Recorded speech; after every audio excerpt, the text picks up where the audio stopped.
고! 달슨의 라이브! 프리미어리가 올 시즌 최고의 선수를 뽑는데 손흥민 선수가 아예 후보에조차 이름을 올리지 못했잖아요. 이를 두고 어제 오늘 국내에서는 많은 말들이 좀 나왔습니다. 이거 이상한 것 같은데요? 이거 잘못된 거 아닌가요? 이거 문제가 있는 것 같습니다. 뭐 이런 이제 이야기들이 좀 많이 나왔던 거죠.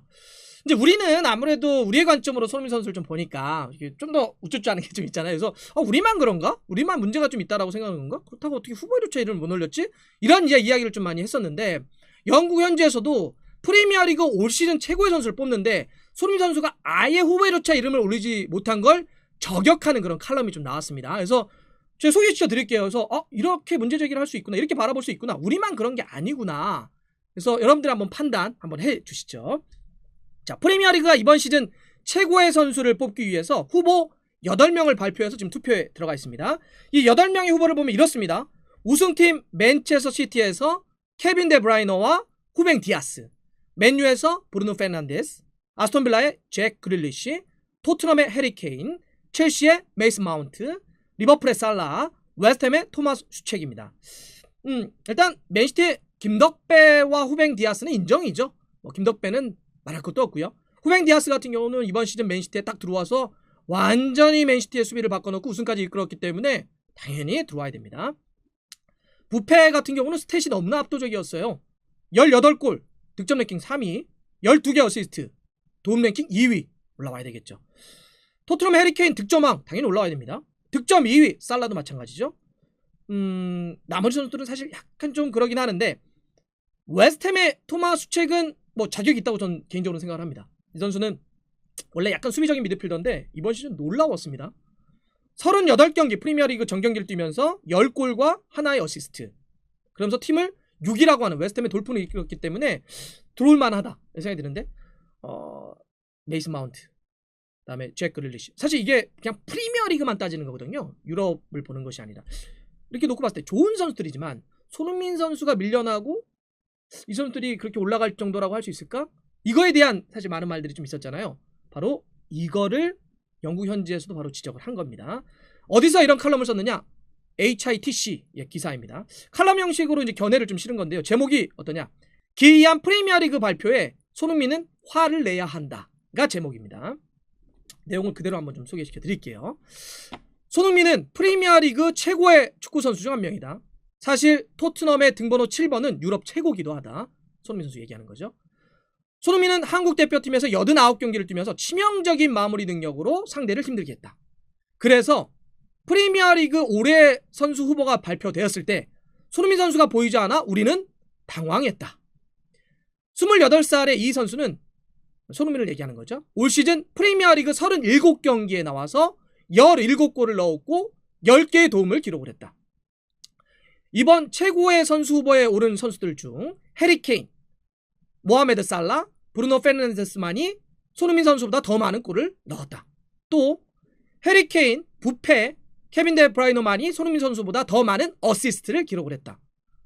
메이슨 마운트, 잭 그릴리시, 후뱅 디아스, 토마스 슈첵은 앞서 언급한 4명과 최종 후보에 올랐다. 근데 이들이 손흥민 선수보다 더 좋은 시즌을 보냈다고는 할 수 없다.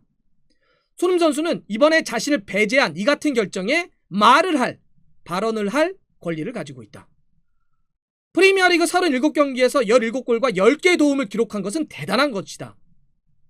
손흥민 선수가 수비적인 스타일로 유명한 무리뉴 감독 아래에서 시즌 대부분을 보냈다는 점에서 훨씬 더 감탄할 스탯이다. 그러긴 하죠. 토트넘은 이번 시즌 프리미어리그에서 경기당 11.7의 슈팅을 기록을 해서 브라이튼보다 못한 12위를 기록을 했다. 손흥민 선수에게 슈팅할 기회가 적었다는 점을 감안하면 손흥민 선수의 골 결정력은 효율적이었다고 할 수 있다. 존경하는 마음이 있다. 명단에 있는 모든 선수들이 멋진 시즌을 보냈다. 그러나 메이슨 마운트와 같은 선수, 이렇게 하면서 뭐라고 했냐면 프리미어리그 36경기에서 6골을 넣었고 6개의 어시스트를 기록한, 이렇게 되어 있는데 제가 살펴보니까 공식 기록은 어시스트는 5개더라고요. 메이슨 마운트가. 그래서 이런 마운트와 같은 선수들이 분명히 손흥민을 넘어서서는 안 된다. 손흥민 선수를 넘어서 이 선수들이 그 최종 최고의 선수 후보에 올라가면 안 된다. 이제 이런 이야기를 한 겁니다.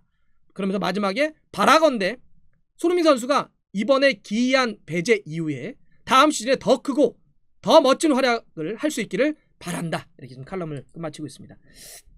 여기서도 좀 이야기를 했지만 사실 뭐 메이슨 마운트 그리고 잭 그릴리시, 토마스 수책 다 좋은 선수들이죠. 네.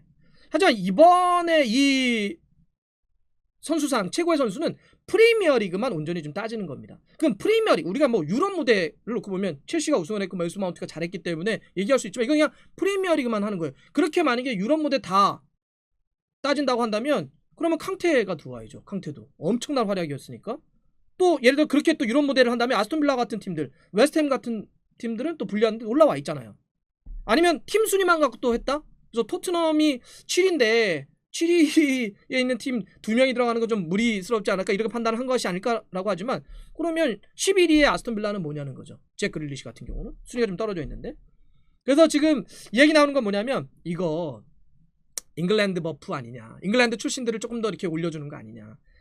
잭 그릴리시 같은 경우는 사실 프리미어리그에서 올 시즌 좀 못 뛰었던 경기들이 있거든요.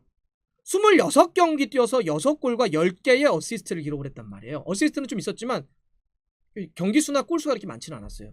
이런 잭 그릴리시가 올 시즌만 놓고 봤을 때 손흥민 선수를 앞섰다고 얘기할 수 있을까? 이런 거죠. 그리고 아까 이 칼럼에도 나왔지만 메이슨 마운트 같은 경우도 프리미어리그만 온전히 따졌을 때 정말 좋은 성장을 보여줬고 진짜 대단한 재능이라고 저도 개인적으로 평가를 하지만 손흥민 선수를 앞섰다고 얘기할 수 있어? 토마스 수책도 그렇고 이제 칼럼은 그런 얘기를 하는 겁니다. 이러한 선수들이 분명하게도 손흥민 선수를 앞섰다고 얘기할 수 있을까? 이것은 다른 것들이 좀 견해가 들어간 것으로 좀 보인다 이런 건데 왜 지금 많은 분들이 잉글랜드 선수에 대한 버프, 잉글랜드 출신들을 좀 이렇게 올려주는 게 좀 있잖아요. 그것 때문에 좀 밀린 것이 아니냐 이런 이야기를 하고 있습니다. 여러분들 좀 어떻게 생각하세요? 합당할까요? 이번 8명이?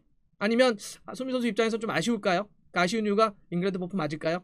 네, 여러분들이 한번 판단해 주시죠.